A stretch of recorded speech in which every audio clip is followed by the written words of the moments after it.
watched the previous video of periodic table and electronic configuration, and I think some of them are having doubts, and I could clarify the doubts. And still, if you have doubts, please do not hesitate. Kindly post your doubts, okay? And your doubts will be clarified then and there. Now, before getting into today's topic, let us just refresh ourselves with what we have learned in the previous class.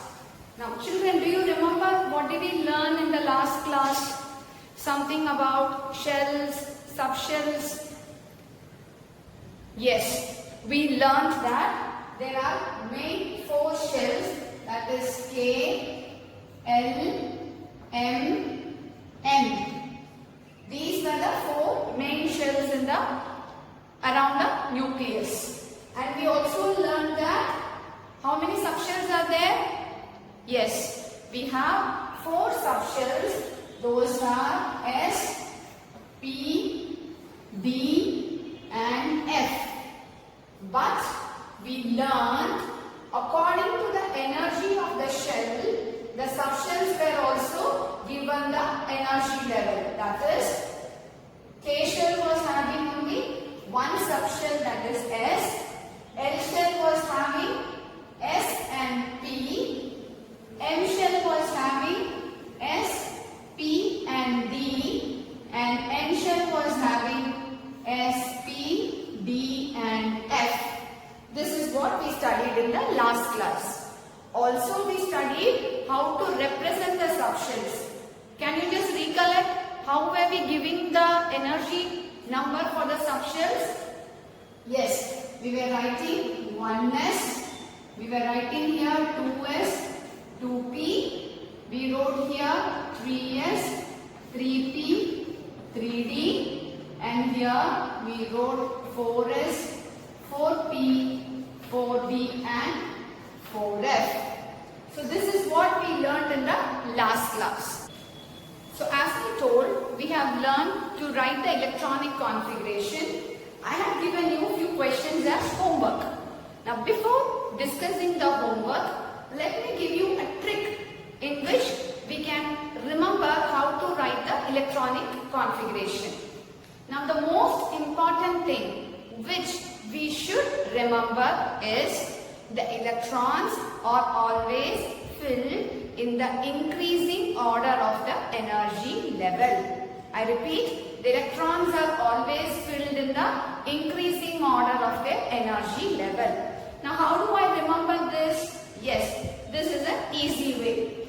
Now we know we have S, P, D and F. These are the four main subshells. Now how do we give number for this? This is my first subshell, my second subshell, this is the third one and this is the fourth one. And we know S subshell can take 2 electrons, P can take 6 electrons, D can take 10 electrons and F can take 14 electrons. Now, the most important, interesting trick to remember the increasing order of energy. Now, how am I going to do this? Just follow this. First, the subshell S should be written twice. That is, I write here S and again I write S. Now, the next one is P. Now, how should I write this? I will write PS, PS 2 times.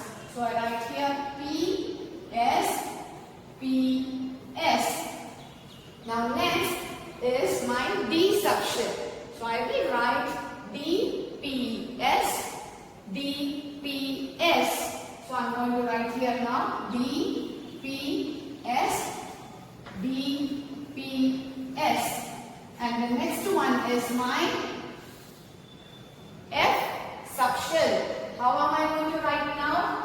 F, D, P, S, F, D, P, S. Okay? Now what am I going to do now? I have written every subshell two times. Let me just number it. Now I know my S subshell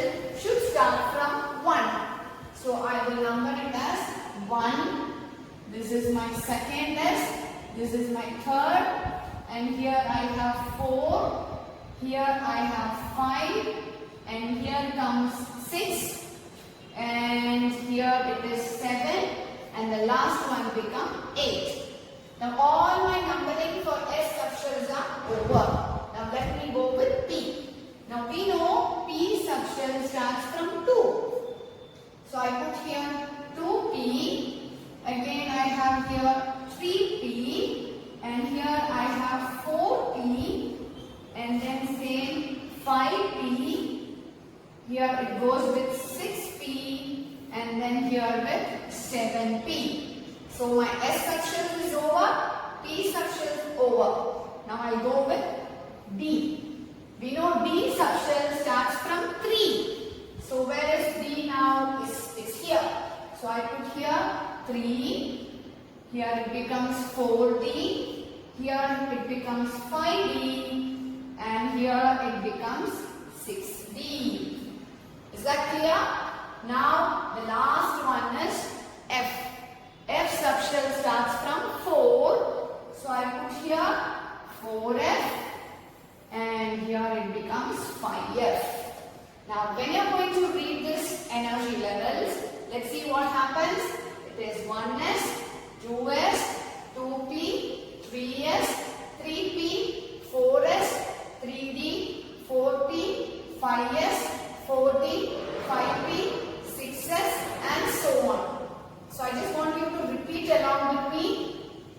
1S, 2S, 2P, 3S, 3P, 4S, 3D, 4P, 5S, 4D, 5P and 6S.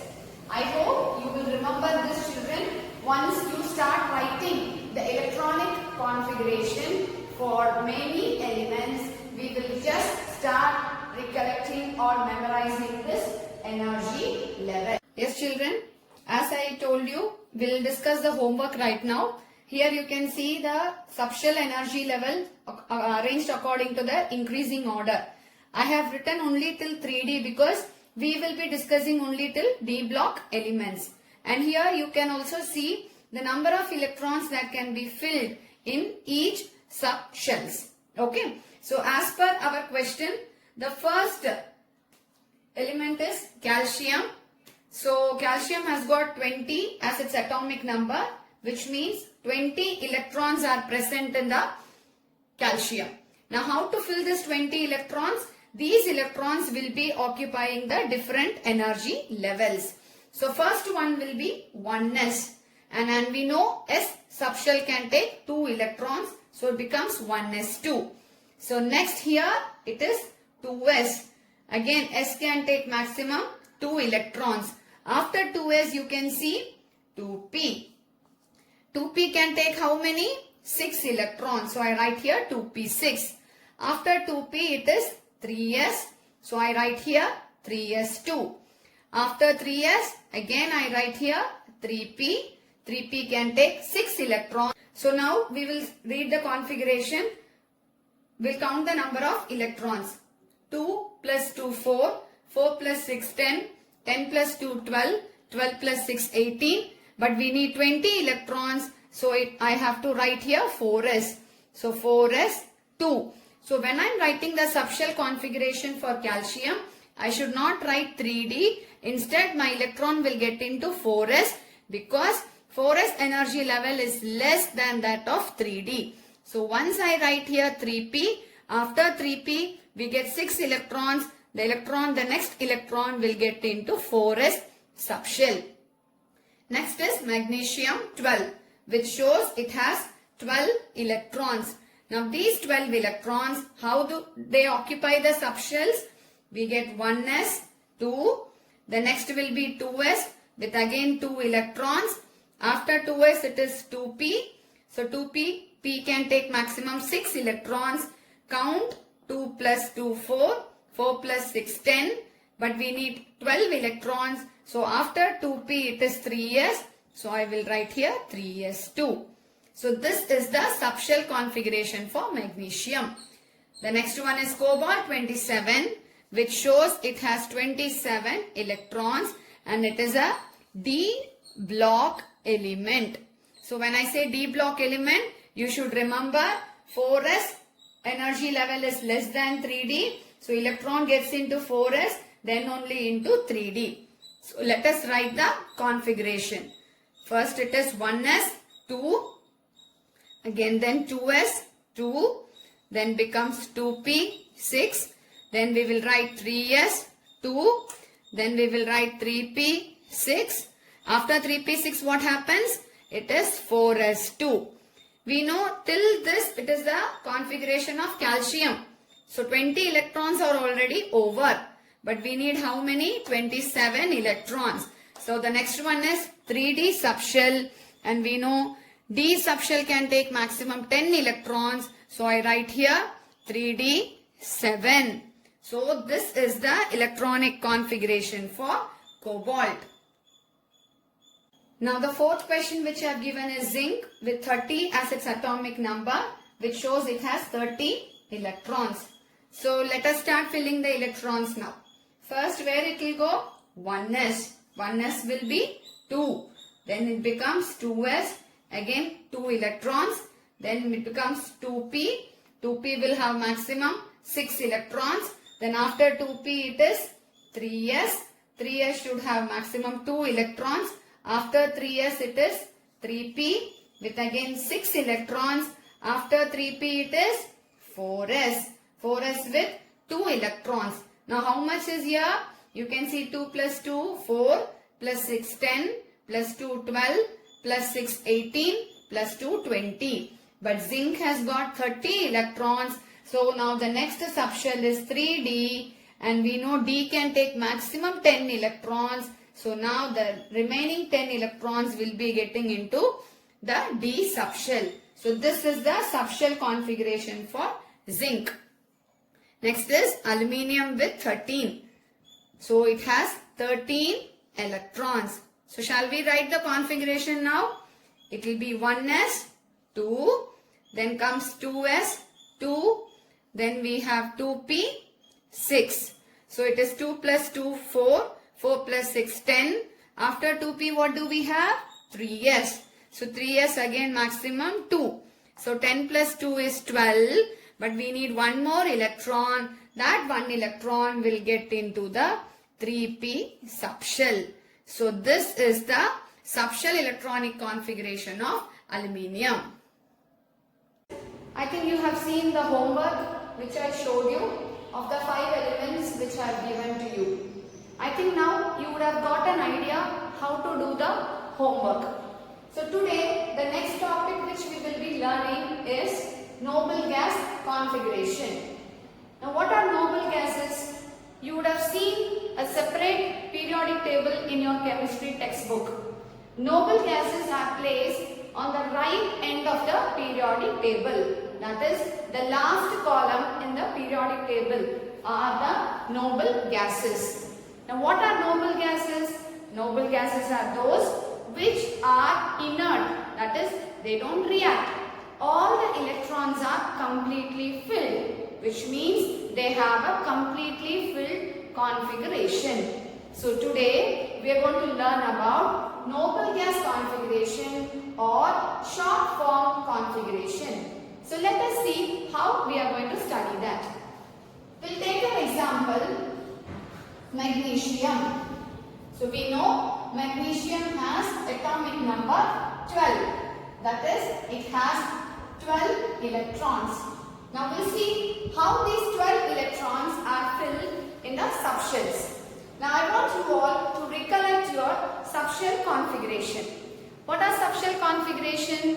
We have 1s, 2s, 2p, 3s, 3p and so on. So just help me writing the configuration. So first we are going to write 1s. S subshell can take how many electrons? Yes, it can take maximum 2 electrons. So we will write 1s2. Now the next subshell is 2s. So again we know S subshell can take 2 electrons. So we will write 2s2. So 1s2, 2s2 is over. After 2s2, what is the next subshell? 2p. So we will write 2p. How many p electrons can p subshell take? 6 electrons. So it will be 2p6. 1s2, 2s2, 2p6, and then we are entering the third shell, that is 3s. So s is the subshell in the third shell with 2 electrons. So when you count the number of electrons, 2 plus 2 4, 4 plus 6 10, 10 plus 2 12, that is the atomic number of magnesium. So this is called the subshell configuration.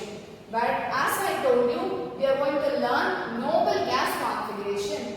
How to write a noble gas configuration? Now magnesium is the element given to us. So we have to see a noble gas which comes before magnesium. So before magnesium you can see neon. Neon has an atomic number 10. So let us write the configuration of neon. So how do we write? 1s2, 2s2 and 2p6. 6 plus 2 8, 8 plus 2 10. So neon has 10 electrons and this is the configuration of neon. Now if you can see, the same configuration is repeated in magnesium. So this part 1s2, 2s2, 2p6 is nothing but 1s2, 2s2, 2p6. So for magnesium, instead of writing an extended configuration, we write here neon within square brackets. So when you write a noble gas within square brackets, that represents the configuration of the noble gas. So 1s2, 2s2, 2p6 is included in the square bracket. So what is left outside is 3s2. So my noble gas configuration of magnesium is neon 3s2. I hope you all have understood how to write the noble gas configuration. Now I'll give you one more example. Let's take potassium. Potassium has got atomic number 19. So how many electrons are there? Yes, 19 electrons. So how do we write the configuration? You all can write along with me. It is 1s, 2, then comes 2s, 2, then 2p, 6, then what comes next? Yes, 3s, 2, then comes 3p, 6. So how many electrons are over?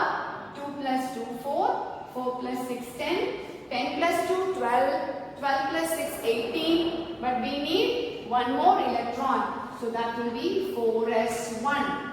Because you remember, whenever we are comparing 4s and 3d, energy of 4s is less than that of 3d. So once after filling the electrons in 3p, we never write 3d. Instead, the electron should get into 4s energy level. So what happens? This is my configuration for potassium. Now, I should know which is the noble gas that comes before potassium. If you see the noble gases here, you can see argon with atomic number 18. So, the noble gas for potassium is argon having 18 electrons. So, can we write the subshell configuration for argon? Yes, it is 1s2, 2s2. After 2s2, we go to the 2p6. After the second shell, we will go to 3s2, then 3p6. Now, we have to count the number of electrons in each subshell. So, 2 plus 2 is 4, 4 plus 6 10, 10 plus 2 12, 12 plus 6 18. Now, if you can see the configuration of argon, the same set of configuration is repeated here. That is, you can see 1s2, 2s2, 2p6, 3s2, 3p6. So instead of writing this configuration, we put argon in square bracket. So how do I write? I write argon in square bracket. So this square bracket represents the configuration of argon, which is repeated in potassium. So now what is left here? Yes, it is 4s1. So argon 4s1 will be the short form configuration of potassium. So children, I'll repeat once again. whenever an element is given to us with the atomic number, try to write the full configuration. Look for the noble gas which comes before the given element. So once we know the noble gas, try to write the configuration. Till that extended configuration, you put it in square bracket, and whichever is left over, you will write the remaining part. So for writing noble gas configuration, you should know what are the noble gas that is present before the given element. I hope you have understood how to write the noble gas configuration. So you will be getting 2-3 questions as homework, which I will be giving you at the end of the class. We will go to the next topic now. So children, we have studied how to write the noble gas configuration. So I hope we will be having some doubts when we are writing this noble gas configuration, but I can 100% give you assurance that when you practice more and more elements, you will definitely be thorough in writing the noble gas configuration. And when you get doubts, it is actually helping you to learn more. So don't hesitate. Try to work out more problems whichever is not given in the textbook as well. Okay. Now the next topic which I am going to explain is exceptional configuration. When we say exceptional, it is nothing but when all the elements are following the same system, there are some elements which do not follow that. Now why they don't follow that, we are going to see. Now before getting into the reason, let us write the subshell configuration. So you all are with me to write the configuration. Have you taken your pen? So let us write now. The first element, please take down, it is chromium 24. Now both these elements are D block elements. So we are going to write the subshell configuration of D block elements. And I think you all remember when we are going to write the D block configuration, 4S should come first, then comes 3D. Do not forget this, more important it is. So shall we write now? So for chromium 24, we have 24 electrons. So shall we write? It is 1s2, 2s2, then we have 2p6. So second shell is over. Now we go to the third shell, 3s2, 3p6. Then we have 4s2. So how many electrons are over? 2 plus 2, 4, plus 6, 10, plus 2, 12, plus 6, 18, plus 2, 20. So 20 electrons are already over. Now we need 4 more electrons. So that will be 3d4. So we have 4s2 and 3d4. Now shall we write for copper? Yes. How do we write for copper? We have 1s2 and we have here 2s2, 2p6, and after 2p6 it is 3s2, then we have 3p6, 4s2, 20 electrons are over, 9 more electrons which is 3d9.